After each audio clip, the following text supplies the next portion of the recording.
اس سے زیادہ اللہ تعالیٰ کی عبادت کرنے سے کیا حاصل ہوگا؟ جو کوئی کسی کی خدمت و اطاعت کرتا ہے، تو عزت و منصب کی ترقی کے لیے کرتا ہے یا دولت کے لیے کرتا ہے، مجھے تو یہ سب کچھ حاصل ہے، مجھے کیا ضرورت کہ میں کسی کی عبادت کروں؟ سمجھانے والوں نے یہ بھی کہا کہ یہ حکومت و دولت ایک فانی چیز ہے، جبکہ اللہ کی اطاعت میں الفاخروی نجات اور جنت کا حصول ہے، جو دنیا کی ہر دولت سے بہتر اور زیادہ قیمتی۔ اس نے پوچھا، یہ جنت کیسی ہوتی ہے؟ اس کی تعریف اور خوبی بتا۔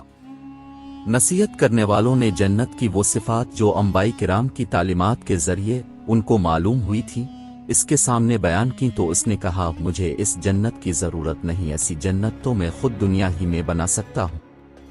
اس دن سے شدوت کی مسلسل یہ کوشش رہی کہ وہ ایک ایسا شہر تعمیر کرائے جو ہر لحاظ سے جنت جیسا ہو۔